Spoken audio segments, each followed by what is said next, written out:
everyone, Larry here. We've got part 2 of the Baja question and answers for you.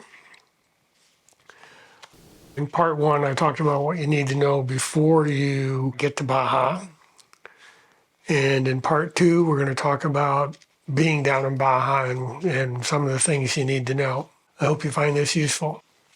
Okay, the first question, what can I expect at the border crossing? I went into some detail on this question in part 1. So basically, to summarize it, the guards are going to ask you where you're going and where you're coming from. And they may want to look in your vehicle. If they want to look in the vehicle, let them, don't argue with them. Thing to remember is to stay calm, and if you're not hiding anything, you have nothing to fear. So what's the traffic like in Baja? Traffic down there can only be described as hectic. There's a lot of cars, there's a lot of people moving around, so you just got to be careful and pay attention to what's going on around you. The traffic is nowhere as organized as it is in the U.S. To get through the border towns as quickly as possible, I always set my mapping software on my phone to the next town south and let the mapping software find the best route through town. Seems to work pretty good. We haven't had any problems with it. Hasn't gone through any bizarre neighborhoods or anything like that. It seems to keep us on the main streets to get through town as quickly as possible. One thing to remember is to look for stop signs or alto signs, as they're called down there. The stop signs can be on the left side or the right side or on both sides. So you just got to be careful and look for them as you come into an intersection. You want to make a full stop at the alto signs. I didn't. Cost me $25 US. What is it like driving in Baja? Once you're out of the major towns along the border, it's like driving around rural America or rural Canada. The thing you got to pay attention to is topos, also called speed bumps. They're usually before crosswalks or as you enter towns, and just to slow the traffic down. And some of them can be easy to get over, and some of them can be pretty stiff. Driving at night can be dangerous. Animals sleep on the warm roads. There may be cars driving around without any lights on. The truckers down there are driving at night. The trucks are all lit up, and they seem to own the road. So if you need to drive at night, just be careful, but try not to do it. One thing I've noticed is that the road width varies a lot down there. This is whether you're on any of the main roads or the gravel roads. You can be driving along and the road is just as wide as the U.S. freeways. And the next thing you know, it's down to like a country road. So it can vary within a few miles. Shoulders on the side of the roads, they seem to be optional. Sometimes they're there, sometimes they're not. Sometimes there's just a little skinny strip and then a drop off. Don't get freaked out by it, but it happens. Speed limit down there on paved roads is about 55 miles an hour. On gravel dirt roads is 45. If you see something odd sticking up in the middle of the road, like a tree branch or a tire, slow down because there's probably a washout. Then you're going to have to go around whatever's there. Next question is, are there checkpoints along the highways? And the answer to that is yes. There's several military checkpoints as well as at least one agricultural checkpoint that you'll have to go through. Just like at the border, you need to stay calm, relaxed. Don't fret over being inspected. Remember, if you have nothing to hide, you have nothing to fear. The guards may want to look inside your car. Go ahead and let them. Some of the guards speak English. If they don't speak English, you can use the translation app on your phone to help you through that discussion. Be sure to have your passport and FMM, your tourist card, ready. They may ask for it, they may not ask for it. I had mine separate one time, and it caused me no end of grief trying to get through that checkpoint. But I finally got through. The agricultural inspection station is a few miles north of Guerrero Negro. They probably ask about fruits and vegetables, tell them what you have, and they'll also charge you 20 pesos to have the underside of your car sprayed for bugs. I've only seen one set of vehicles being totally torn apart, and inspected at one of the checkpoints. We were headed back north, and a couple of vehicles passed us like we were standing still. They must have been doing about 80. And we got to the next checkpoint up, and we saw them off to the side, and they were unloading everything out of their car. The guards were standing there watching them pull everything out, and they were going to go through everything. So just remember, as Elwood Blues said, you can't outrun a Motorola. I get asked for recommendations for places to stay quite a bit. I really don't like to give answers to that. Everybody's tastes in accommodations are different than mine, and so it's just easier for me to tell you what kind of places there are to stay down there and let you figure out which ones you want to stay at. There's everything from camping on deserted beaches to resorts, so it's a very wide spectrum of places to stay. If you want to camp on a beach, there's campos or campgrounds on the beach. They typically have a fee to stay there per night.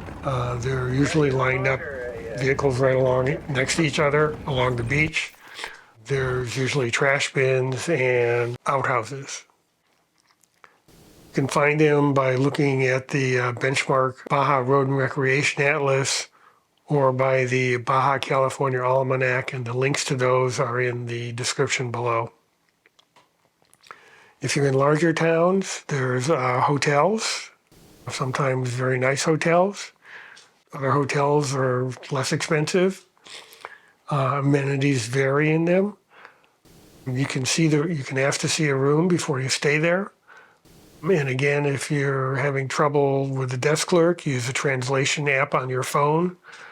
We were in one hotel and having trouble, and the desk clerk whipped out her phone and typed in Spanish and showed it to us in English. So that's very, very handy to have on your phone. If possible, pick a hotel with a gated parking area, just for security reasons. There's RV parks down there, and again, accommodations in those parks varies.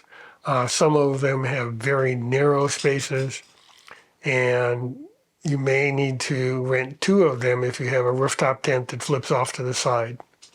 Some of the spaces are just wide enough to fit a vehicle in. The RV parks usually have showers and laundry facilities, so that's very handy if you've been out for a while.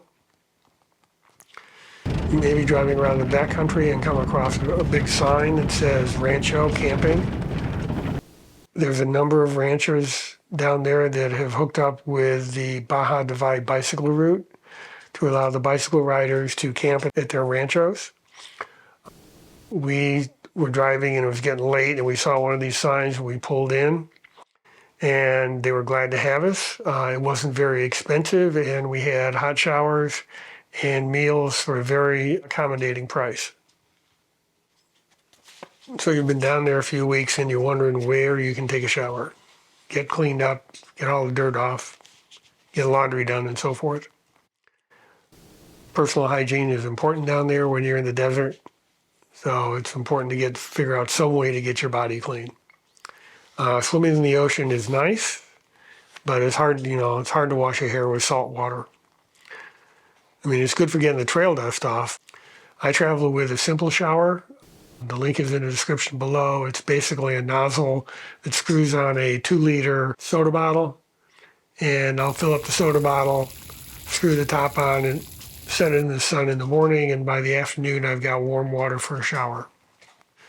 We usually stop at either a hotel or an RV park midway in the trip to get cleaned up, do laundry, and so forth.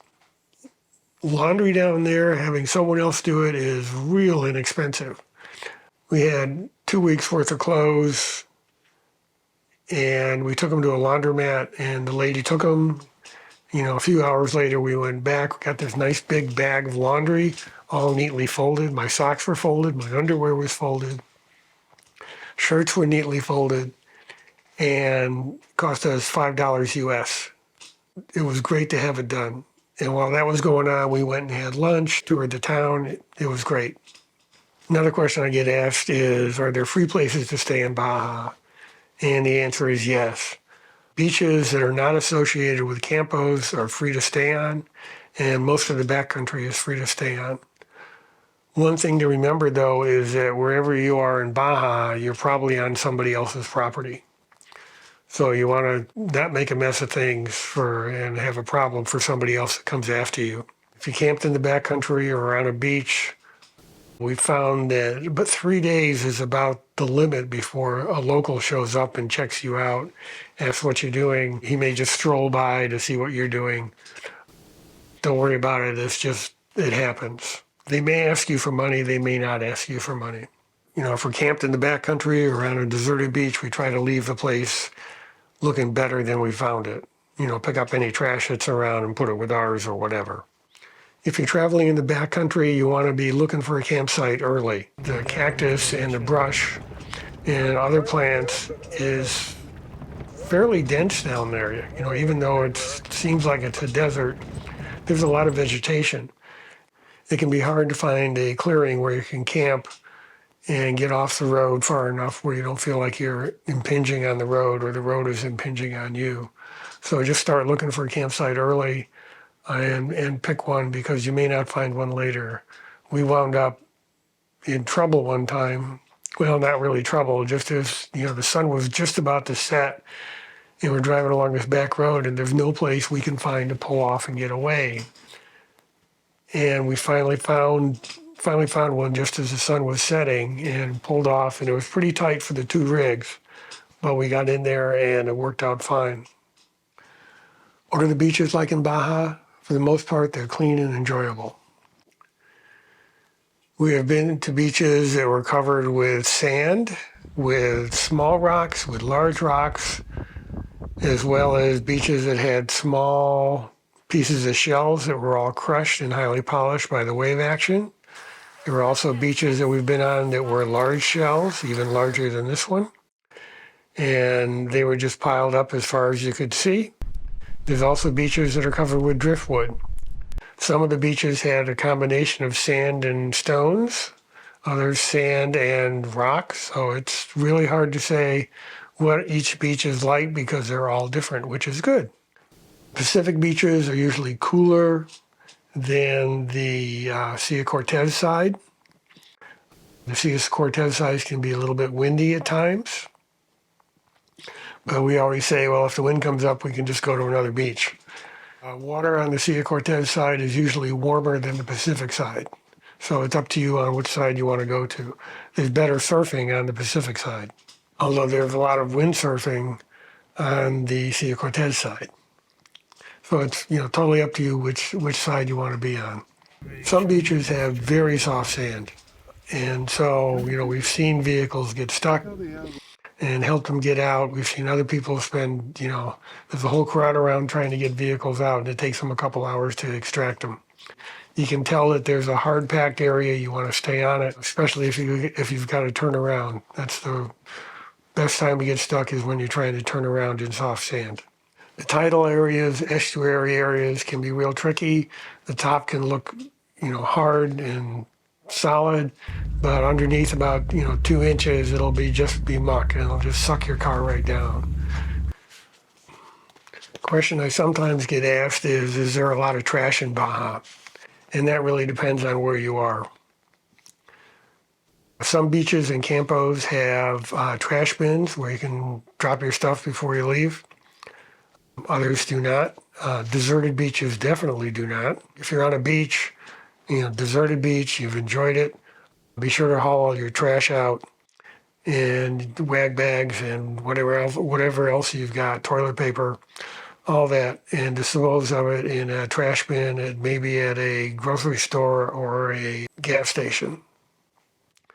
Be sure to pick up after your dog.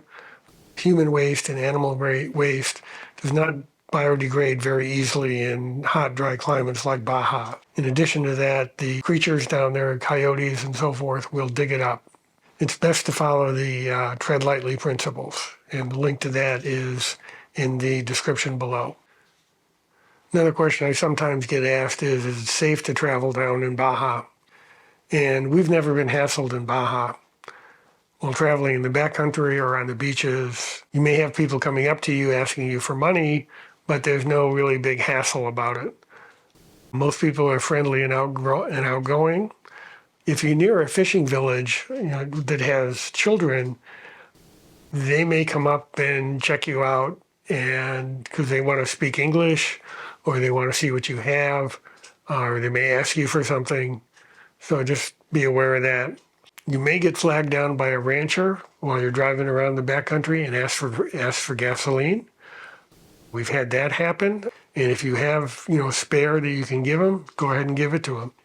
The backcountry can be very dusty driving around out there. So just remember that as you see another oncoming vehicle or you're passing a ranch, to slow down and let the dust settle so they don't have to drive through a dust storm. What are the backcountry roads like? The roads can be smooth sand, they can be washboard, they can be rough and rocky. It all depends on where you are and what the next mile holds for you. Many of the roads follow dry washes. The washes can be sand and gravel or a mix of both. Mountain roads are typically one lane, maybe a lane and a quarter, lane and a half, and they'll have blind corners. Steep grades may have a concrete road surface, but again, it's only maybe one lane or 1.5 lanes wide. And as I said earlier, guardrails are optional. Drives me nuts because I have a little bit fear of heights, and driving down steep roads with no guardrails, no shoulders, narrow blind corners can get a little spooky for me. We've been driving in the backcountry and come across locked gates. We had to turn around. We had a trailer with us. We had to figure out how to get that backed around, and actually had to disconnect it from the vehicle, turn it around, and then get the other vehicles past it. It was pretty tight. There's a lot of open range in Baja, so you never know what you're going to find standing in the middle of the road. We've had chickens and cows and horses, goats, you name it. They've been on the road. We had one cow that just flat refused to move. I just had to nudge right up to him to get him to move out of the way. So what is there to do in Baja besides laying on the beach? There are a lot of restored and unrestored missions down there, dating back to the 1700s when the Spanish first arrived there. If you're driving in the backcountry, you may find yourself on a Baja 1000 or Baja 500 race route, and you wind up driving the same whoops up and down that they drive. It's kind of fun. And if you're paying attention and looking around, you may find pieces of trophy trucks. There's cave paintings down there and other rock art. Some of it you can get to without a tour guide. Others you have to use a tour guide for.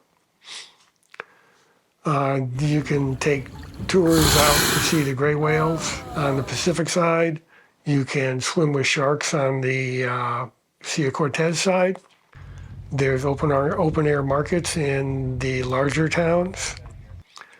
You can find a lot of information on where to go and what to see on the web through the different forums, and I've listed some forums down below where you can check it out. Also, there's Baja Bound and Discover Baja websites that have a lot of good information on traveling in Baja. And the last two have information on festivals, if you want to go to a festival down there. So there's a lot of stuff to do other than laying on the beach. Personally, I like laying on the beach. Whenever I travel in Baja, I have an envelope, and inside that envelope is my emergency contact information and my medical history, copies of my driver's license, passport, and vehicle registration, and most importantly, a spare car key. I have locked myself out of my car a number of times down in Baja, and I always take and give this envelope to one of my buddies that I'm traveling with. So if I lock myself out of the car, I can get back into it. Also, if I have a medical problem and I need to go to a doctor, my buddies have that information they can hand to them if I'm not conscious. I also make sure that I bring some spare prescription meds. so that if I drop some in the sand or lose some in the car, I've got backup for that. I hope you found this interesting. If you have any comments, please leave them below. I appreciate every one of them, and thank you for watching.